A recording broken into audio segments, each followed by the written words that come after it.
بسم اللہ الرحمن الرحیم۔ معزز سامعین السلام علیکم۔ ایک شوہر اپنی بیوی کو خوش رکھنے کے لیے پوری کوشش کرتا ہے، اس کی ہر چھوٹی سی چھوٹی چیز کا بھی خیال رکھتا ہے، اس کو ہر انسان سے اوپر رکھتا ہے، اس سے بے حد پیار کرتا ہے، اس کی عزت کرتا ہے۔ اگر کبھی کسی جائز وجہ سے وہ اپنی کسی ڈیوٹی کو پورا کرنے میں ناکام ہو جائے تو بیوی کا حق ہے کہ اسے گلہ کرے، اس سے پوچھے، لیکن اکثر بیوی اپنے شوہر کی ساری محبت بھلا کر اس کو ایک بات کا طعنہ دیتی ہے اور غصے میں ایسی ایسی باتیں بول جاتی ہیں کہ شوہر کو لگتا ہے کہ اس کی تمام کوششیں اس کے منہ پر مار دی گئی ہیں اور ان کی کوئی ویلیو نہیں ہے۔ بیوی کو ایسا نہیں کرنا چاہیے۔ گلہ کریں، شکوہ کریں، ضرور کریں، لیکن ایسے الفاظ استعمال نہ کریں کہ شوہر کا دل بری طرح سے ٹوٹ جائے۔ بد نصیب بیوی کی 3 نشانیاں۔ نمبر 1، پیٹھ پیچھے اپنے شوہر اور خاندان کی برائی کرنے والی۔ نمبر 2، شوہر کو کم اہمیت دینے والی اور اپنی بات منوانے والی۔ نمبر 3، بد زبان جو ہر بات پر شوہر سے الجھے اور ہر بات میں نقص نکالنے والی۔ بد نصیب شوہر کی 3 نشانیاں۔ نمبر 1، بیوی کے ہوتے ہوئے غیر عورتوں سے مراسم رکھنے والا۔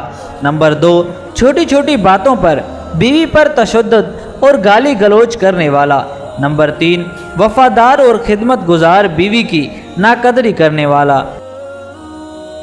بیوی کے بارے میں یہ سن لو۔ بیوی کے بارے میں جو بھی سننا احتیاط سے سننا اور اپنی بیوی سے بھی وہ بات ضرور معلوم کرنا، کیونکہ افواہیں یا تو ایسی عورتوں کی طرف سے آتی ہیں جو اس کی برابری نہ کر پاتی ہوں، یا ایسی عورتوں کی طرف سے جن کو یہ ہضم نہیں ہوتا کہ آپ کس قدر اپنی بیوی کا خیال رکھ رہے ہیں۔ اگر مرد کی محبت کا اندازہ لگانا ہے تو یہ سوچیں کہ وہ مرد آپ پر کتنی سختی کرتا ہے۔ خوش نصیب ہے وہ عورت جس پر اس کا مرد سختی کرتا ہے، کیونکہ مرد ہمیشہ حق اسی چیز یا اس شخص پر ہی جتاتا ہے جس کو وہ اپنے دل و جان سے چاہتا ہے اور مانتا ہے کہ وہ اس کی ہے اور کسی اور کی نہیں۔ جو مرد آپ پر غصہ نہیں کرتا اور نہ ہی ناراض ہوتا ہے تو یہ سمجھ لیں کہ آپ اس کے دل میں نہیں ہیں۔ اپنی بیوی کو بیمار، کمزور اور بدصورت بنانے میں سب سے زیادہ ہاتھ شوہر کا ہوتا ہے۔ اگر آپ اپنی بیوی کا خیال رکھیں اور اس سے کم لڑائی جھگڑے کریں، اس کی تعریف کریں، تو وہ جوان اور خوبصورت اور ہنستی مسکراتی رہے گی، ورنہ 20 سال کی بیوی بھی آپ کے سخت رویے سے 40 کی عورت بن جائے گی۔ جیسے مرد کو زبان دراز بیوی نہیں پسند، بالکل ویسے ہی عورت کو بلند آواز، بے عزتی کرنے والا مرد پسند نہیں، مگر وہ سہتی ہے، اس لیے نہیں کیونکہ وہ ایک عورت ہے، بلکہ اس لیے کیونکہ وہ ایک بیٹی بھی ہے۔ محبتوں میں جلد بدل جانے والے لوگ اور کچھ نہیں، بس آپ کی آزمائش ہوتے ہیں۔ ایسے لوگوں کے لیے روئیں مت، شکر کریں کہ آپ چنے گئے، اور اگر آزمائش پر پورا اتر گئے تو جانتے ہیں آپ کا اجر کیا ہے، اللہ کی محبت۔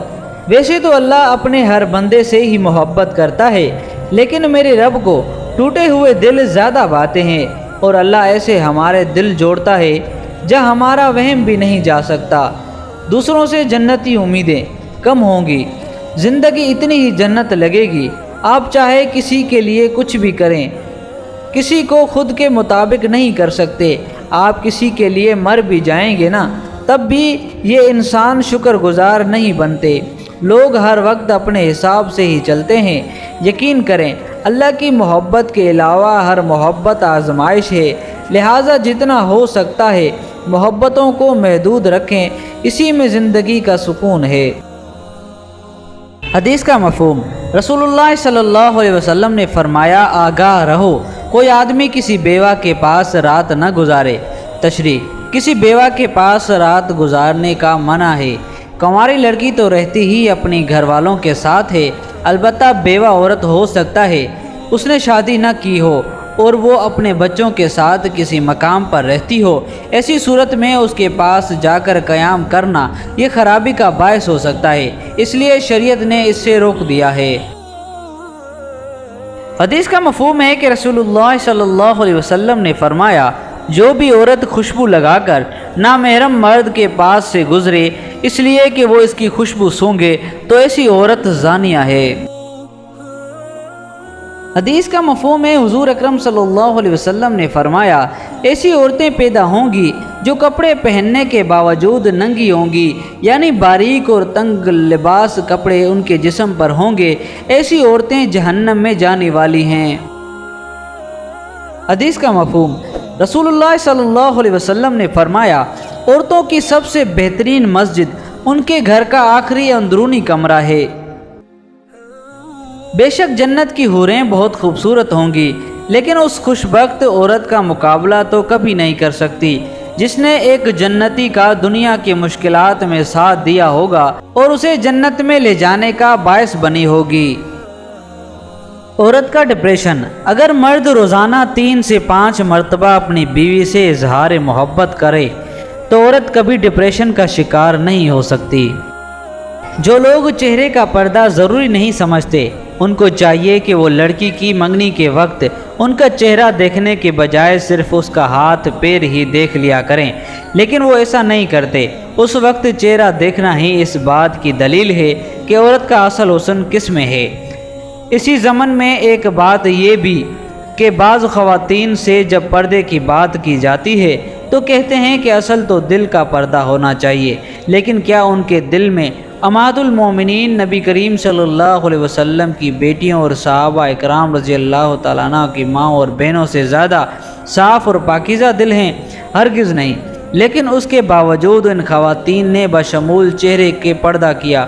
اگر اس دل کے پردے کے مفروضے کو ایک پل کے لیے مان بھی لیا جائے تو پھر لباس ہی پہننے کی کیا ضرورت رہتی ہے؟ بغیر لباس کے بھی تو دل کا پردہ ہو سکتا ہے، اس کے لیے کوئی راضی نہ ہوگا۔ اس لیے صحیح بات یہ ہے کہ اللہ تعالیٰ نے جو پردے کا حکم دیا ہے اس کو بے چون چرامہ میں نہ لیا جائے، اسی میں دنیا اور آخرت دونوں میں بھلائی ہے۔ اگر آپ کو ہماری یہ ویڈیو پسند آئی ہے تو ویڈیو کو لائک کریں، ایک چھوٹا سا کمنٹ لازمی کریں۔ اگر چینل پر نئے ہیں تو چینل کو سبسکرائب کریں اور بیل آئیکن کو دبانا مت بھولیں تاکہ ہر آنے والی نئی انفارمیشن ویڈیو آپ تک پہنچتی رہے۔ اپنے بھائی عبدالرزاق کو اجازت دیجیے اور اپنا خیال رکھیے۔ اللہ حافظ۔